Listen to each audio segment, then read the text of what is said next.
Welcome to the Courage Never Quits podcast, where members of the West Point class of 1986 tell their stories. I'm your host, Paul LaFontaine. As always, the views expressed in this podcast are those of the participants and not of West Point, the Army, or any organization. Let's go to the podcast. William C. Walter. Billy, welcome to the podcast. For having me. Appreciate you doing this for all of us. Oh, it's my pleasure. Now, we were just talking before we get on here that we were in 4th Regiment together. Yep. We were pinging up and down hallways and all the rest. You were in D4 and I was in C4. So Yes, right beside each other. I'm sure we ran into each other a lot. I'm sure we did. We did not have time to converse when we ran into each other. We just ran into each other and went the other way. Right. You know, it's funny. We can remember each other in different ways, but I certainly remember all the people that were plebes in my area with a little more clarity than some of the other classmates. Yeah, for sure. So tell us where you're at now. What's going on in life? Well, I'm in Corinth, Mississippi, which is up in the north part of the state. Yep. There's nothing up here but old Civil War battlefields. There is a pretty big one just north of you. Yeah, Shiloh. Well, Corinth was a big battle. Iuka, Bryce's Crossroads, they're all right here. And it's funny because there are markers for that everywhere. Yeah. And then there's Tony Guzzi, you know him. Yeah, sure. I'm always sending him pictures of one of the things that I ran into about a month ago was Civil War Interpretive Center. And he said, I wasn't aware there's another way to interpret it except you guys got your butts kicked. Yeah. And then there's Mississippi's Last Stand. So where's that? What's that? But it's right here is where Mississippi apparently threw all the troops in, but this was it. This was it for us. And the thing is, people around here, it's 160 years ago, but people around here still call it the war between the states and the war of northern aggression. Yeah, it's crazy. But it's a great place to live. Right here by Pickwick Lake, which takes in 3 states. Okay. Big resort area. That's where you're retired now. Yes. Happily. Talk about that. Yeah, so I was in the Army, of course, after graduating. I'll talk to you about that in a minute. Sure. But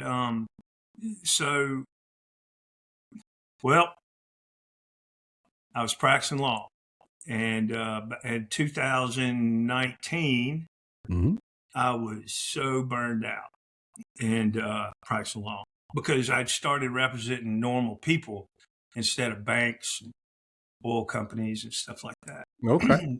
And that requires a lot of emotional energy and interaction, and calls at all times of the night. And right. I remember praying, Lord, just send me to prison if you need to get me out of it. Of course, caveat, let's make it a federal. Make it a nice one. So I can work on my slice while I'm in there. Right. Yeah. Send me to prison, but let me go ahead and negotiate which one. Exactly. So, that's a reasonable prayer. Oh, I thought, well, he kind of answered it because I came in one day to my office and in November of 19 and said hello to my secretary and took my coat off, drank some coffee, and got up and said, well, I'm leaving. Okay, when are you coming back? I don't know. And got into the car and started driving. And I was supposed to be in a hearing in Jackson, an hour and a half away, right, for one of our big clients and a corporate client. And called my law partner and said, you know what? You got this. I'm out. He said, what do you mean? This is your client. You got it. I said, no, you don't understand. I'm out. Totally. I'm just walking away. Take care of my kids. Yeah. And what do you mean? I hung up on him. Well, I forgot that we had on our firm cell phones, we had those tracking devices. And so he knew where I went. So turn Pilaf, off. If you're going to take a runner, turn off the tracking device, I Billy. know. I've never, as you saw earlier today, I'm not very technologically savvy. And so I went to this old beat up motel, $49.95 a night. Oh, yeah. Paid cash to this guy with a big thing on his head, and said, give me a room with a view. Gave me one, looking at the parking lot. Right. So now, this sounds terrible, but I want you to take it in context because it's really God's blessings here. So I went up to the room, and before that, I'd calculated, all right, I take antidepressants, so it takes 1,000 antidepressants to be fatal. And I'm telling you this intentionally, by the way, Pilaf, because hopefully if someone hears it, it may help them. I don't know. So I sat there, opened up a Bud Light on the bed, and drank and washed down 3,000 of milligrams. Okay. And so things started getting hazy, of course, just like I planned. And I thought, well, if you're going to go, why not be not depressed when you go antidepressants, right? Right. And right. Yeah. So then I look out at my view of the parking lot, and the ambulance, police, fire truck come up. And I thought, well, this is a sketchy place, but I hope they catch whoever the bad guy is they're looking for. Well, the bell tolled for me. You were the bad guy. Yeah. I was the bad guy. So they beat on the door, and I remember they said, open the door. And I remember going, no. And, well, they weren't asking permission, as it turned out. Right. So they beat down the door, knocked me on my butt, and pumped my stomach with all that charcoal stuff and everything. And that's all I remember. Okay. Until about a week later, I woke up in a hospital in Hattiesburg. And then I don't know, I wasn't in a coma, but I guess I was just out or kept sedated. Mm-hmm. And then I remember Richie called me, Richie Pasco, who was one of the best friends of my life still. He said, a lot of people still love you a lot. And I'll never forget that. So about a week after that, they sent me to this place called Pine Grove. Uh-huh. And it's where, like, what's that called? Tiger Woods went one time. And, it's where people go where they got issues. Sure. And I was there for 2 or 3 weeks, and then the VA took over. The VA is unbelievable if you lean into it. Unbelievable. I'm a fan. Yeah. Oh, so they took over, met with me, and they said, okay, you can't stay here any longer. Okay, fine. And they said, where do you want to go? What do you mean, where do I want to go? Well, you need to go somewhere now and go for 6 or 8 weeks. Okay. Oh, by the way, so my law partner took over all my cases for me. Right. And just started handling them. Unbelievable blessing. And I said, well, just tie up that story. The law partner saw with the tracking device, saw where you were and called the authorities. Yeah. Is that what happened? Yes. And I guess I wasn't very, and I wasn't very subtle when I said, take care of my boys, my sons for me. Yeah, right. Okay. So they said, where do you want to go? I said, how about someplace warm? What about Fort Lauderdale? I'll take it. Great. Okay. So I go down there for 6 weeks, and a lot of it was PTSD stuff that they treated. And then plus I had begun to drink in my illegal career just because I had all these nightmares and was self-medicated, and from my Army experiences, couldn't deal with it anymore. So anyway, I spent that time down there, And one of the only things I remember about it is it got cold there. And the next morning I get up and all these iguanas lying on their backs and their little bellies are poofing up. I thought they were dead. And they fell out of the trees and just wait till it warms up. Yeah, you look it up. It's what happens. I couldn't believe it. But anyway, that was my lesson. Meanwhile, the VA, you told them you wanted someplace warm. Yeah, I know. Yeah. Well, in Florida, I mean, I think it got down to 60 or 65. Yeah, right. And the iguanas are falling out of the trees. Right. So that was a mixture of a little bit of, so that was just kind of, was that a rehab? It was a rehab facility, right? Yes, it was. And so, the drinking and they tried to treat PTSD there. They couldn't do a very good job of that because it was it's a tough one. So at the end of 6 weeks, they came to me and said, all right, well, you got to go somewhere else. Well, okay, how about someplace warm? And he said, how about Las Vegas? I'll take it. Great. Out I go to Las Vegas and into this private facility. And it was very good for me. While I was out there, I learned a lot. And so I spent like 6 or 8 weeks in that place. And then a halfway house where they send you with all these other men and, who are trying to straighten their lives out, not drink, not do drugs or whatever, or just have problems. But I still had this underlying problem. Just nightmares. Couldn't sleep. Okay. So I went to the VA and said, I'm still having a lot of trouble. And they put me in a place in Las Vegas, a VA facility for PTSD for 3 months. And then after that, and by the way, I had no money. All my money was gone by this point because, even though I was an attorney of the busy law practice, I was just living not frugally at all. Sure. And so Richie even paid for a few weeks at the private place for me. And but anyway, so I go to this VA place for 3 months.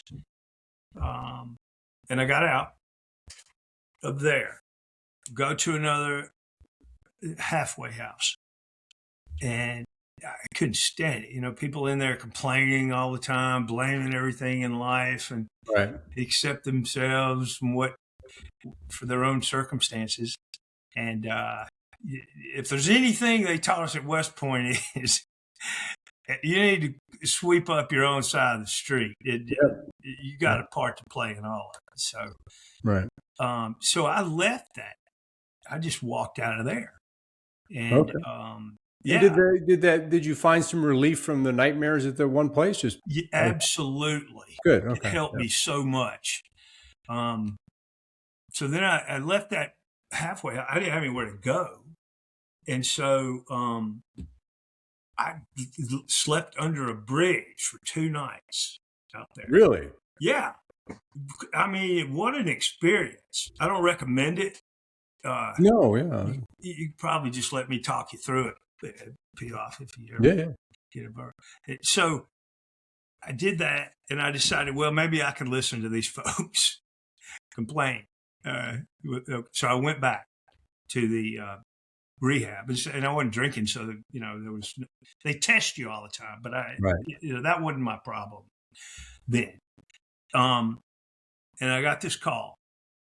No, a message on like Facebook or something. And it was from my high school sweetheart, our grade school, middle school, high school sweetheart named Sandra. And she said, how you doing? Happy birthday. And what are you doing for the Super Bowl? Nothing. I don't know. Didn't have anybody. My family was kind of letting me play it out. And so he said, "Why don't you come over here and go to this Super Bowl party?" Sure. Well, she lived in Houston, Texas. So, now that I'm talking, it seems to be a recurring theme here, Paul, and just sort of walking off into the distance. But I flew there, went to the Super Bowl party, was getting ready to go back, fly back to Las Vegas, and an ice storm, like once in a generation or two, ice storm hit the Houston area. And this was in February of 2021. And I couldn't go anywhere. Nothing. And so we didn't have any water and electricity. We ended up getting pretty close, huddling up and under blankets, and the toilet's not flushing. So we got to know each other again, reacquainted. And I just never left. Really? Okay. And so it reminds me that there's a story about Sherwood Williams, I think was his name, and he was an author. And in the 1920s, he was a really successful businessman. He had his own business and walked into his factory one day and in the winter and said, did the same thing I did, basically, hello to his secretary, and then said, "I'm going for a walk."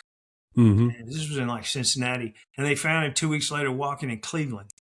And so I have this little saying, just walk to Cleveland, and that's what I did. But God just showed me favor through all of that. And so there's a long answer to your question about retiring, but I retired in November of 19.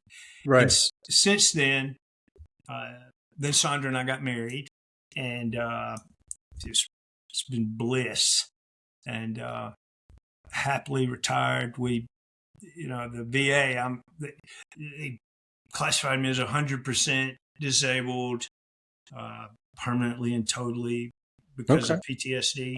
And so that provides some income, and then we have other sources of passive income that help. But, so wait, that's an astonishing story. What now that the air is cleared a bit, what's your takeaway of all that? What's your how do you feel about it? I mean, you're comfortable enough to share it, obviously. What's your takeaway? I've given that a lot of thought, obviously, and my main takeaway is don't be ashamed of your bad decisions. Just make new decisions. Pray a lot. And it's weird because God, I used to think, well, God's this big image in the sky, or this concept, and, it's just not true. I mean, I can look back and just see divine intervention in my life over and over again. But here's my biggest takeaway. And this is something I learned from Steve Cannon, one of the most, if not the most admirable man I think I've ever met, is he believes in friendships and relationships. And if you cultivate those things, a lot of people collect cars or houses or watches or whatever, vacation, but he seems to collect friends. And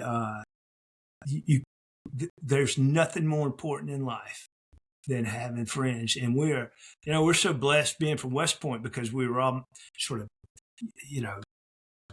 we're close because of the things we went through, the common experiences. And he taught me that. And that's the most important takeaway for me, because man, did I ever lean into friends during that time. I mean, just had nothing. I had nothing. And so that was the biggest takeaway. Steve, you mind if I tell you about about Steve.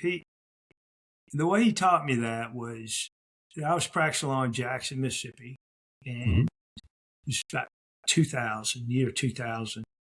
And I got this call, and it was him. And I hadn't heard from him for a while. And he said, what are you doing next weekend? Well, I'm busy. But he invited me to the Superdome because he was, pretty high up in Mercedes-Benz. I think he may have been the president by then of Mercedes-Benz North America. In any event, from then on, he just stayed in touch with me, and he taught me that it's worth the effort to cultivate relationships and invest in them, invest your time and energy into those. Now, I took him up on a few of those later on. I invited one time my biggest client, his wife, and he was the president of this insurance company, and his wife was all, what do you call it, Gucci or whatever. She'd be very coiffed and, 30 years younger than him, and, all the surgicals. And so we go, my law partner and I, and this president of the company and his wife. And Steve has told me on the phone, I'm not going to be there, but I'll put you in the Mercedes. Yeah. We'll take care of you. Yeah. In the Mercedes boot, whatever they call it, the private luxury box thing. There you go. So we're outside waiting. He said, just get the tickets when you go up to them. So we're in the stadium waiting in line. And I go up to the booth, the window, and I say, hey, I'm here and to pick up these tickets to Mercedes-Benz luxury box. Yeah. And he looks and he says, I don't have you anywhere. I'm like, turn around and look at my client. Yeah. Sure you do. No, I don't. And go to the back of the line. So they went to, and finally I called Steve in line. Steve, I got a little problem here. He goes, put him on the phone. So I hand my phone to the guy, the ticket booth guy, and he says, straightens up and calls his boss. And they let us in. Well, now I'm feeling like a hero again for my client. And they said, go, we got your tickets. Here they are. Just go. Well, I thought, well, if we're not in the booth, we'll be on the 50-yard line. So we walked down to about where the section is, and the lady's standing there. And she says, hand me your ticket. So I said, we've got to be in here somewhere. She goes, and I'll never forget, her right arm went up and up and up. And we were in the place, the top, in the beer slugging people who get your tickets free. I had no cash on me because I thought we were going to be drinking on the house. And I got one beer and we all shared it. And we're sitting there and they're singing songs in front of us. About that time, somebody came up and said, hey, are you Billy Walter? Yeah. Follow us. And put us in the owner's luxury box. There you go. He always came through. Even when I had other clients at the box that, got drunk and stumbled down the stairs. Well, you could have taken the sip out of the beer and handed it to the young wife and said, where I come from, this is what we call Gucci. This is Gucci. Right here. This is Gucci right here. Yeah. Well, I'm glad that worked out. Because you never, the Class 86 has to take that's actually a terrific story. I have a similar one. I won't tell it here. This is your podcast, but I've been in that. I've walked a mile in those shoes where you get the wrong seats, the wrong time, and you're trying to be impressive and you're anything but until it sounds like you at least got dug out in the last minute and put in the owner's box. So good for you. He bailed me out. You got people. That's excellent. Yeah, I got people. I always say that too. I'm a nobody. I just know somebody. I just know some people. Well, your point on friendship in the class is an important one. Yeah. And your story it certainly illustrates some hard times, but we're all facing hard times as we go forward because health and other things aren't going to be perfect going forward. So we've got each other at least. So that's the good lesson to come out of that. That's it. Yeah. So let's go back to get some of the background on this. So talk about your Army time a little bit. I just run through that a little bit because it seems to be the foundation for some of these later, certainly the VA visits. So what did you do after you graduated that got you going? Well, first of all, I'd like to back up and tell you how I went to West Point. Sure. Yeah. Okay. So we grew up in Mississippi, Mm-hmm. very poor. We were very poor. And my daddy was starting his little company with one dump truck, parked it in the front yard, and, it was, but we didn't know we were poor, but we were. And Sure. they had just integrated the schools. This was in 1974. And I was in the fourth grade. And they had A group, B group, C group, D group. Now, you can't do that these days, divide people into. So all the upper class white people, lawyers and doctors, kids were in A group. The middle class whites were in B group. Mm-hmm. C group had the white trash, poor white people, and some African Americans. And then D group was literally mentally challenged people. And I was in C group. Sure. But I asked my mother after all that, I said, how can I get out of this? I was aware of our socioeconomic status all of a sudden, kind of. And she said three things. I'll never forget. She goes, believe in God, believe in yourself, which was self-fulfilling prophecy. She didn't say that, but that's what it is. And then work harder than anyone else. Mm-hmm. And I became this maniacal little kid. And I applied to Annapolis in the sixth grade. And they said, well, wait a few years. I never made another B. And how did you apply to Annapolis in the sixth grade? Well, I wrote them a letter. Okay. Say, hey, I want to go. And I even sent them a picture of myself, the little pictures that they take of you in grade school. That's great, though. I'm in good physical shape. I'm sure I said so. Well, anyway, they asked me to wait. So, but I just never, I never let up. I started getting up at 5:30 as a little kid, picking up cinder blocks and A's, and so through hard work, I was a good athlete, president of the class, all that mucking him up. And so then that's how, when I got nominated and appointed to West Point and Annapolis and Air Force Academy, but West Point came through first. Plus, they had the coolest uniforms, and there's that. Yeah, there's the basis of that life. But you got an appointment to all three. I did. Yeah, that's amazing. Good for you. Yeah, well, in a country, little small town, my resume was good. So you came from Ripley was the name of the town, right? It's a small town. Yeah, 3,000 people. 3,000 people. Okay. Right.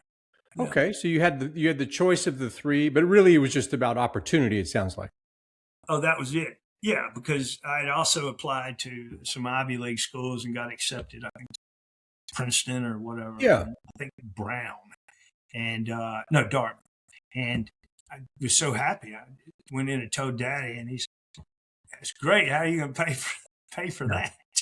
Well, I couldn't do that because Daddy, as I was growing up, we were so poor, and he would every winter have to go work offshore, and just work before sunup to after sundown every day. Yeah. So was there anything? Was it the tuition or was it the military? What was it that finally decided the West Point aspect of it? You didn't go visit, I imagine. I didn't go visit when I was a kid. No, I didn't. Couldn't afford to do that. Plus, New York. Right. Where's New York? Yeah. But and I'd always kind of wanted to be in the military. Okay. Just appealed to me. So then West Point, and it's funny because we all went to this hotel they designated in New York City. Yeah. I can't remember the name of it now. Oh my Lord. Tom Monahan and I went, so I didn't enjoy that, but certainly there's a lot of our classmates that showed up at that place. Yeah. So we decide, a bunch of us, that, wow, we're in New York City. They've got trains here and subways and stuff. And we're 18 and we load up, all of us go to the subway and somehow got the subway to a Yankees game and go to the Yankees game. And of course you could drink at 18 at the time. That's right. I have no idea how we made it back to the Montezuma or whatever the hotel was, but we did. But the next morning's bus ride up the Hudson was horrible. Notably, several classmates began the next day a little worse for wear. How did you find the academy? Like, the young driven guy from Ripley, Mississippi comes into the academy. What was that like? It was a culture shock. I thought I was disciplined, but not in the way they apparently wanted me. Not the way they thought it. Yeah, I just never understood that either. I never quite gave in, unfortunately. How so? Well, for example, Richie Pascoe was my roommate basically for 3 years, except for one semester. Is that right? Yeah. Yeah, and we got so close. But, for example, one Saturday morning, Sammy, I think they call it. Yeah. Inspection standards, Captain Christic was our tack, and he had taps on his shoes. Right. It's so scary. Anyway, he came, we heard him coming, and he, boom, boom, enter, sir. And he entered and inspected our room, and everything's good. And we had 3 men in the room, Jeb Jones, Richie Pascoe, and me. Jeb was struck just down the line. And so after he left, I said, hey, boys, man, we made it. I'm breaking sheets. No, we can't do that. Like, come on, he's not coming back. And, I said, treading on thin ice, might as well dance, man. Let's do this thing. And I talked him into it. So we all got in bed. I swear, 30 seconds later, boom, boom, on the door. Enter Captain Christic standing there with his shoes in his hand. Well, that's not fair. Tactical surprise. That's that right there. There was no need for that. I don't know where that guy is. Let's track him down. Right? Another time we. So he got you on that one. Oh, shoes in his hand. Yeah. Tactical surprise. We weren't military. Geniuses at the time. You understand those tactics. Well, breaking sheets is not a genius move at any time. Well, really, I hate to break it to you. I don't think I ever broke. I broke sheets once. It felt so weird. I said, I'm not doing this anymore. Yeah. So you mentioned in the little questionnaire, which you very kindly filled out, you mentioned Rich Pascoe shaved his head in honor or to have some sympathy for the fact that you got a 60-hour slug. Talk a little bit about that, if you will. Yeah, yet another time when. Was that a grooming infraction? Is that why he shaved his head? Or I can't imagine you got 60 hours for a bad haircut. No. That was, well, the Christmas of our senior year after Christmas break, coming back. Yeah. And the girl I was dating picked me up and drove me from JFK up to West. Well, on the way up there, I had some Southern Comfort and drank too much. She did too. I don't know how she was driving on the curve, but anyway, I get there and she puts me out and I get go to the room and I'm, muster formation. Unbelievable. Bad luck. Yeah, I mean, when do they have muster formations, right? But they did. And Richie put me in the shower, Todd Gile, everybody. And I go out and I'm standing there in the snow with everybody in formation. Yeah. And I decided I was going to do some snow angels. And I see. Captain Christic, our tack, comes up looks down at me, and I'm Yeah. Shoes not. He didn't even need to put his shoes in his hand for that one. no, You were laying there. It was the snow. It's snow. It just covered. Yeah.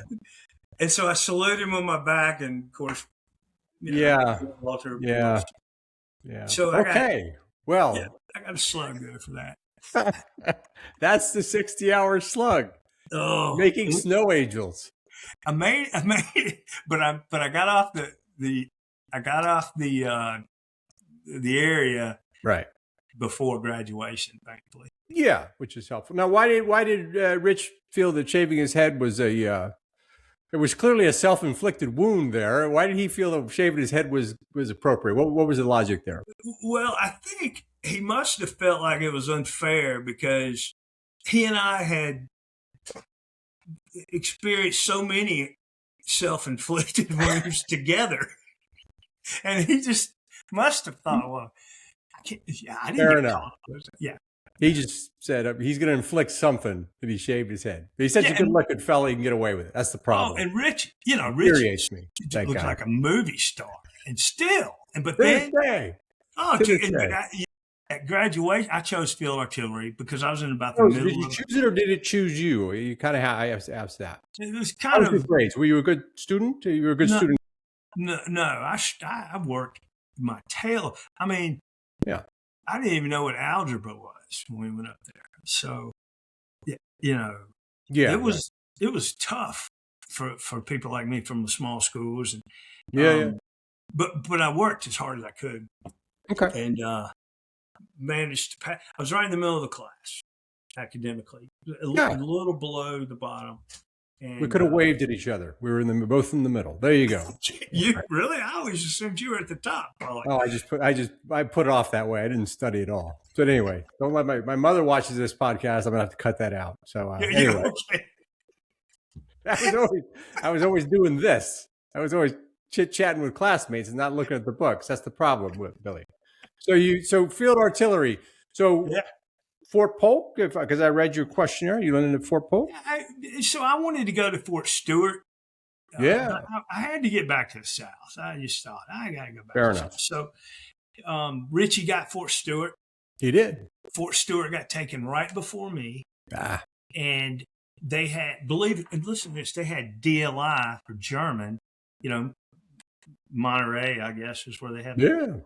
It was there. And I chose Fort Polk. I mean, of course, the first one out of a lot to choose for a while to choose for. And I'll never forget everybody. You were at the top of that heap then. Yeah, I was the top grad at Fort Polk. Well said. I never thought number about one. It. Yeah. So we all got to win sometime, right? There you go. It was a small win. So, when we went there. Have you ever been there? I never have. Never have. Good. Yeah, you'd have an extra. You don't have your wrinkles, Polly, but if you did, you'd have a few. Oh man, it's all lighting, but yeah, it's no. I definitely no. I just haven't had a chance to enjoy the environment. Fort Stewart was no peach either in terms of the physical plant. But anyways, so Fort Polk, how did you find it? I mean, when you got there, being a lieutenant, artillery's actually non-trivial in terms of calculating all the ranges and all the kind of crazy stuff you guys had to do, right? Oh yeah. First, before Fort Polk, I went to JMOC, Junior Officer Motor Course, for 6 weeks at Fort Knox. Yeah, and that's where Steve Cannon, Pat Daly, Pat Antonetti, JT was there. I was rooming with JT. JT would come in the mornings, to get up early and run. And he'd say, Will I get out of bed and face the day? I'll never forget it. And he'd bring me some strawberry Pop-Tarts because I loved strawberry Pop-Tarts. And so that was such a great experience. And it's a good group. Oh, yeah. And it really taught me the lesson that, as they say, when the water rises, if you surround yourself with quality people, and you just don't get better than that. It's a good group.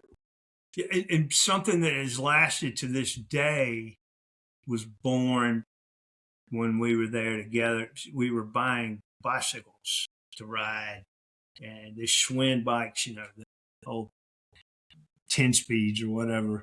And so Steve Kennan and I go to this bicycle place, and I bought powder blue Schwinn bike, and I'm carrying it through the aisles to check out, knocking things over. Steve says, "Billy, it rolls." This thing, I'll send him a text saying, "There's another episode of Billy, it rolls." I'll be on the cell phone with somebody and hang on a minute, I got to get myself another cup of coffee, put my phone down and go in. I'll tell Steve about it. The Billy, it rolls moment. That's fantastic. Yeah. Now, did you deploy out of there, or what was the 5 years? How long did it go on, and did you talk a little bit about that? Well, I was in. Oh goodness, I've had 3 strokes, probably. No, we'll go for that. But sure. Ford Observer team. Yep. So I wasn't with the guns. I was with the infantry. Right. And I enjoyed that, being out, in the field with them. Now, one thing that kind of hurt my military career from the get-go was a buddy of mine. It was Class 87, Doug Pennebaker. And one night, we're being bachelors, and there were no places to drive in and get beer. Right. Well, we had to change that. And the next day, we wrote up the plans, and we borrowed the money, found a guy to build the building to suit, a red barn, and it named it Suds Express, had the big fancy sign, and we had crawfish boiling and a fan blowing on cars when they came in. Yeah. And that thing was such a big hit for the troops. Yeah. Well, this is good as far as that goes, but the command didn't nobody knew who owned it. But they were sending circulars out. Don't go to this place because it's dangerous.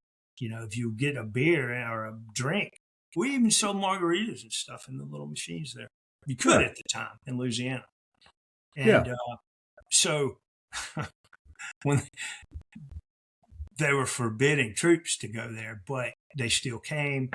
And eventually they found out that 2 lieutenants owned the place. Look, a snow angel. Another snow angel. Well, right there. Well, there you go. I think that cost me my next. That might have cost you a little bit, Billy. My whole yard. If I'm guessing, that may have cost you a little bit. Okay. A block. But I'm just guessing. I don't know for sure. All right. Yes. Oh. There's an entrepreneurial streak. You got another win there. I need to talk to you more often. Fire my therapist. It's all about finding the wins, bro. It's all about finding the wins. Jeez, man. This is really helpful. Holy cow. And so they encouraged you to close that down once they found out you were in the Army, I'd imagine.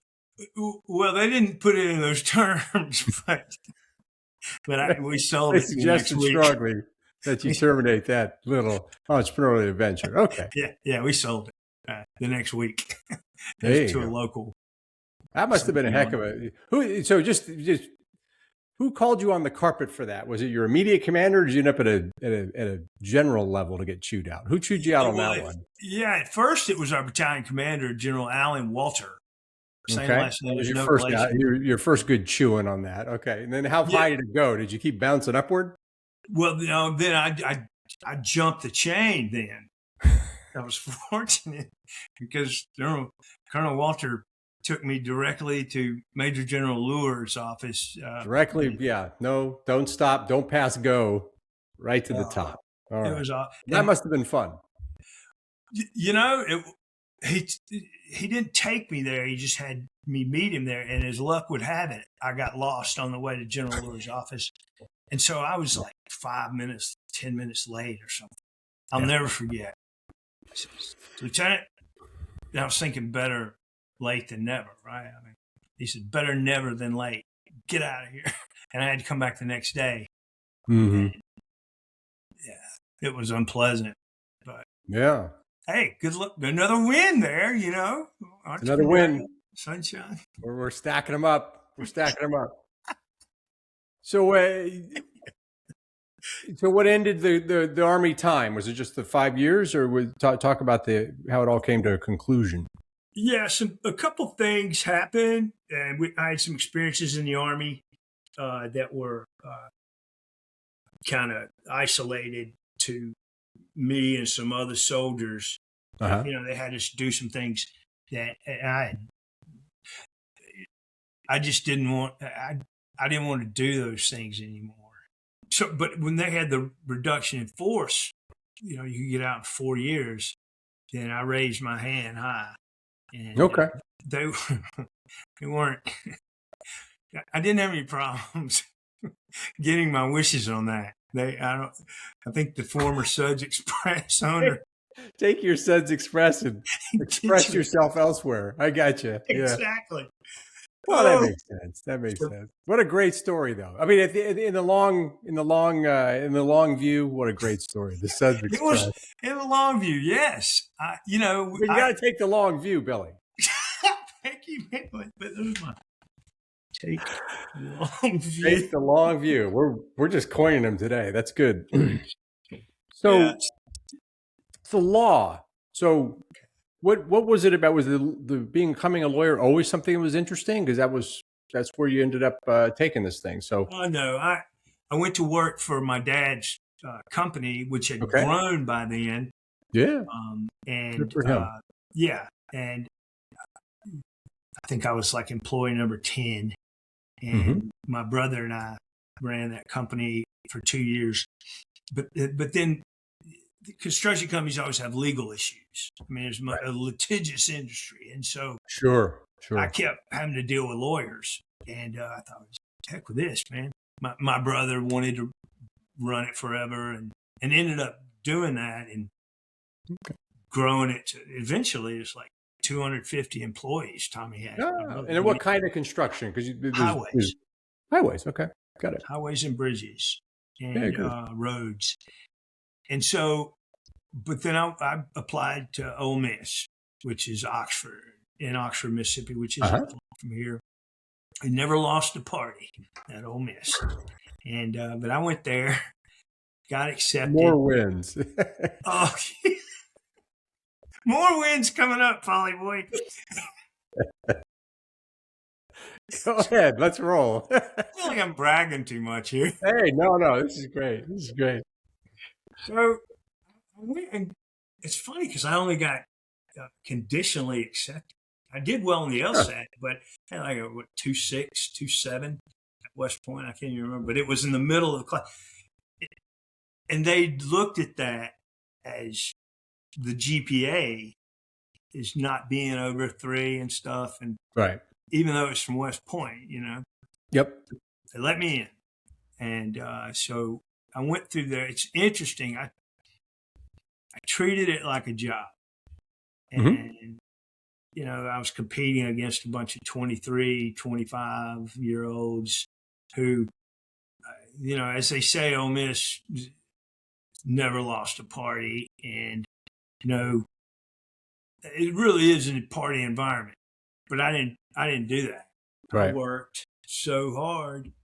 Ended up graduating, very near the top of the class, and editor-in-chief of the Law Journal, and all that. And I enjoyed it at the time there. Then when I graduated, the oldest farm in Mississippi is called Brunini, Grantham, Grower, and Hughes. And they always try to get the number one guy, the editor-in-chief. And what they do is they beat everyone else's offers by substantially. And And so I went with them, big old law firm, tradition, I think from 1840 or something. Yeah. And Mr. Brunini, the guy in charge was Mr. Brunini. He was like the great grandson of the founder. They did things like, people would come around and take your shoes and shine them in the middle of the day, bring them back to you. They brought you lunch, paid for a country club membership. Yeah. So. And I imagine the flip side is that you had to work very hard. Oh, yeah. Well, they did everything to keep you grinding. Right. But it was interesting. Yeah. Because then a book came out about that time called The Firm. Yep. John Grisham. I read it at the time. Yeah. In fact, I was thinking about The Firm as you mentioned it. Yeah. And John Grisham was a plaintiff's lawyer from Southampton, which is. Mm-hmm. Right. And which city were you in at this firm now? Just so we're tracking along with you. Jackson. You were in Jackson. Okay. Yeah, the middle of the state. Well, Grisham hated Brunini. Hated Brunini. Right. He was a plaintiff's lawyer, and so he kind of modeled that book on Bernini. Oh my gosh, Bendini! I couldn't believe it. And it was so interesting because, there was no criminal stuff going on there, anything like that. Yeah, the whole premise was, it was a front and all this kind of stuff. Yeah, it's a good book, though. Yeah, it really was. But then I left there. Yeah. And went with another big firm, a made partner, and I somehow fell into representing trucking companies and truck dealerships. Okay. I don't know how, but it just happened. And I did a lot of trials for some reason. A lot to do there. A lot to do. Yeah. Yes. And these in times now they settle all the time, and I was fortunate. I got a lot of trials under my belt. Okay. I'd followed Mr. Bernini the whole time I was there. I was they signed me to him. I was kind of carrying his briefcase around. And so I got to see him up close every day. I'll never forget one time. I said, Mr. Bernini, why do they call Bernini firm the Sweet Jesus firm? Is it because we represent Catholic Church, Episcopal Diocese? And he said, no, son, as Scotch is. No, son, it's because those are the first two words our clients utter when they open our invoice. Sweet Jesus. That's great. It was just so much fun to learn that guy. Oh. That's terrific. So at least he didn't flinch from the truth. Oh, no. Oh, no, man. It was classic. But so that was corporate work. So you fell into corporate work, obviously. Yeah. And then you said in your career you transitioned to representing individuals. What was that? What was that all about in terms of your shift from corporates to personal? Yeah, and that sort of happened because when I was representing trucking companies, I got written up in like Truckers World magazine or some crap for winning a case. Another win. oh yeah, I mean I'm right next to the strip club ads, I guess. But okay, win's a win, as we say. I'm loving this. I needed this, Polly. I needed this. So I got this call from a guy from Salt Lake City. Yeah. Is this Bill Walter? Yes. I am Eric Jackson, and he owned 27 truck dealerships all over the West, and he needed somebody to help him because he was having the same problems that I was winning cases for individual dealerships. Right. I thought it was a joke. I said, okay, Mr. Jackson, you send me first class tickets on these days, put me on the finest hotel, I'll come talk to you. Mm-hmm. They arrived. And so I went out there. And so you said, sweet Jesus, I better go. Myself. Yeah. Right. I go out there and I go up to this big conference room overlooking the mountains, and he's sitting there with lawyers on either side of him. I walked in at the appointed time. And he says, okay, go ahead. I said, with what? with your presentation. I know jeans. All I ever wore were jeans, work boots, like those, and a white Stark shirt with cufflinks and a jacket. That was just my little uniform. So, and as it turns out, he and his two corporate guys had been interviewing big law firms. And so I was the last one of the day. Right. And, but I wasn't a big law firm. They had come in with PowerPoint presentations and everything. And he said, so how are you going to win? And I said, well, I don't know that I will, but I'll give them some black eyes. And he said, well, just tell us your strategy.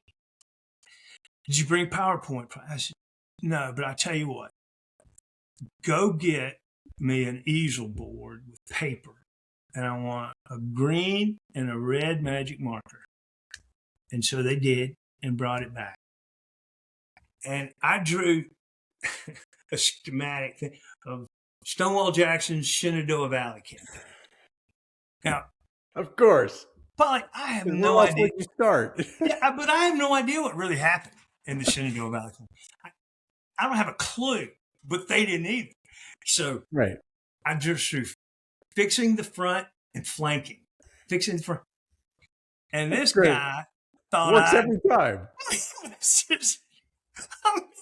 This guy was blown away. He was. Fix and flank. So his lawyers. And he's, no, I love this guy. And he hired me. And so for the next 6-7 years, I was general counsel, and then out in Salt Lake City and all over the West. Yeah. And started a firm that became Jackson, Walter, Evans, and Huntsman. Had about 15, 20 lawyers. And then I decided to come home. And I'd made a lot of money. And again, the city where you set that up, just I was talking over you there. Salt Lake. So that was in Salt Lake. So you set up, so you lived in Salt Lake for a bit as a general counsel and said, okay, gotcha. Yeah. Yeah. Oh, that's right. Oh yeah, it was, but I meant, my boys were getting, 10. Yeah. Because when I got my divorce, I divorced their mother, and 10 and 8 at the time. And so I wanted to move back home. I could live off of what I'd made. Yep. Yeah. And so I moved back to Jackson. I had put just so much, almost everything I had into this housing, these subdivisions out in the West. Mm-hmm. So then 2008 hits. Oh, yeah. And I'd also signed a lot of personal guarantees. Yeah.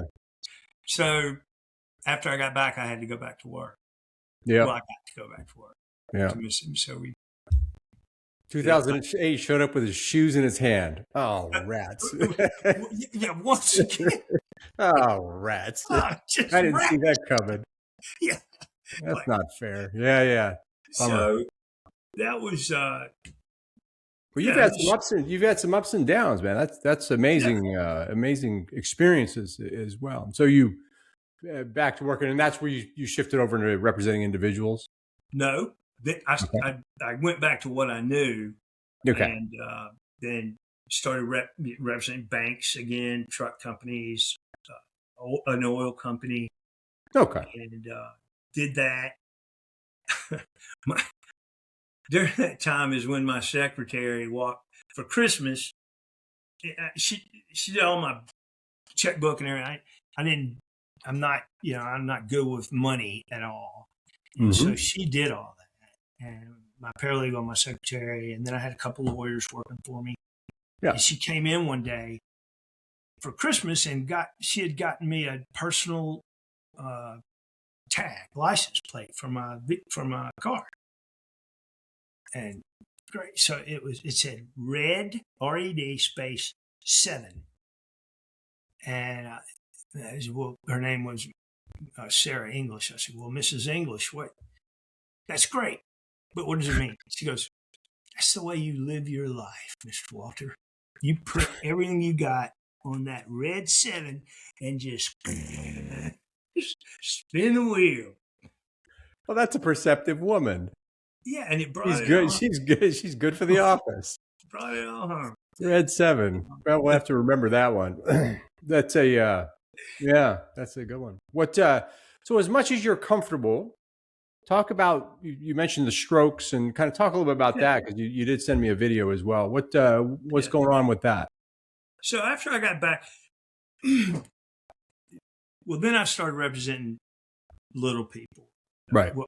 When I say little people like us, human Yeah, beings, individuals, sure. yeah, and but okay, so fast forward to when I'd moved to Houston, Texas with Sandra.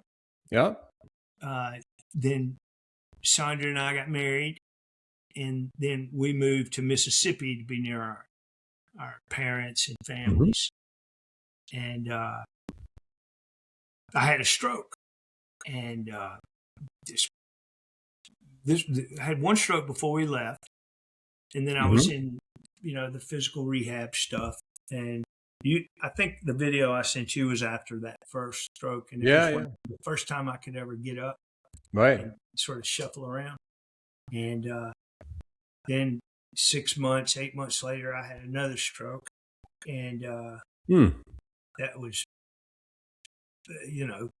same thing. Started that over again with that. Yeah. And then I had 6, 8 months after that, I had another one.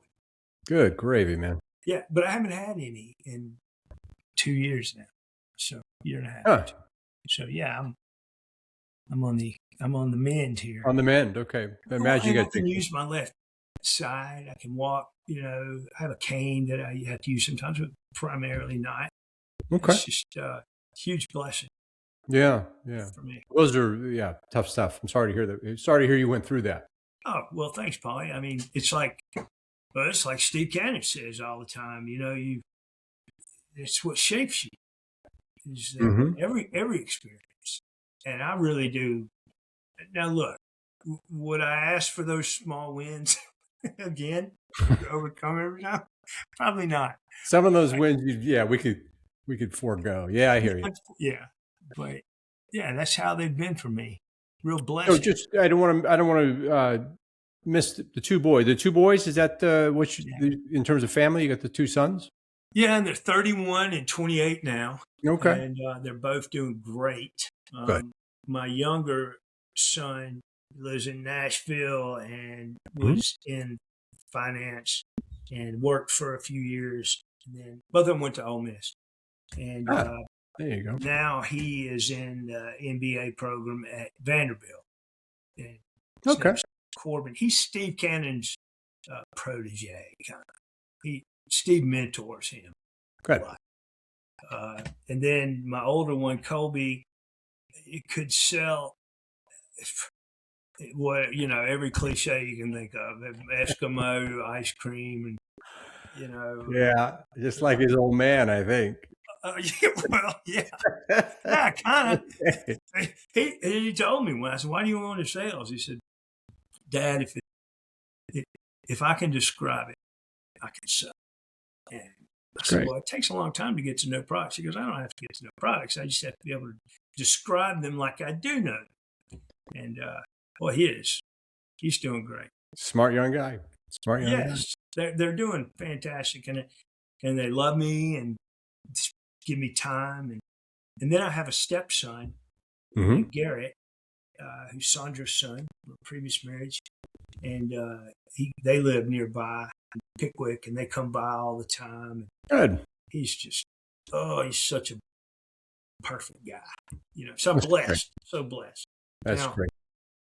I have to mention one thing, Paul. Sure. Big Ed Pocket. That big fella. Big Ed. From Medart, Florida. Yeah. I take full responsibility. I keep waiting for him to show up and beat the hell out of me, talking him into going to Fort. You were the one. That's right. He told that story. That's right. He told that story. He says you talked him into Fort Polk because you were number one and you needed lots of company. Well, yeah, I just needed I was the king. But yeah, he went, and I'll tell you who else was there. Bobby Knabb, Bobby Lockett. Bob Bullard was there, no? I think Bobby Bullard was in, or maybe he was later. That was in another stop. Sorry. I don't remember him. But I think he stopped in there later. That's where he commanded a battery. So anyway. Yeah. Okay. Yeah. That's great. So you're the one who got all gar to head down to Fort Polk. Yes. Well, you better not show up in mid-art. No. I'm trying to you better steer clear of the panhandle, brother, because that's... No. He just smashed me with one of those big balls. Because he stands about 6'9". I mean, he's a big fella. No, I couldn't believe it when I met him. I couldn't believe they actually grew those type things down in Florida. But, so the story is that Fort Polk wasn't the most prestigious assignment, but that you were the king of Fort Polk, and you saw him in the hallway and said, "Come on down to Fort Polk, we'll have some fun." And he goes, "Oh, heck yeah, that sounds good to me." And he found himself in Fort Polk. It wasn't that organized. I think I just ran into Big Ed like at I call after a couple pictures. Well, waiting in line for another picture and going back to the back. So I guess the advice we could give to the young folks is don't make any life decisions after a couple of pictures that I call. Absolutely. Don't do. You remember how we used to do that? Wait in line, you get to the front, you get a picture, and then go to the back of the line and drink the picture. Well, I do remember that, but I'll never admit it. Oh my goodness! Don't admit it. Oh. Well, I don't want to make light of the tough times that you've had, as well as some of the medical stuff. We're really glad you're here and joining with us, and certainly your takeaway around friendships is really, really a good one, and I hope all the classmates hear that loud and clear. Yeah. Well, you're doing it now, and it's invaluable. You know, what you're doing is a high calling, and you're good at it. Thank you. I'm not blowing sunshine up your ass. I'm just telling you, you're good at it, and I appreciate it. The time you put into it is. Yeah, and I get a lot from it. So obviously, it's its own reward. Hanging out and this podcast and then hanging out with classmates is like all the fun of West Point without the West Point part. Oh, there you go. It's just the fun. That's great. There's a big win for you, Paul.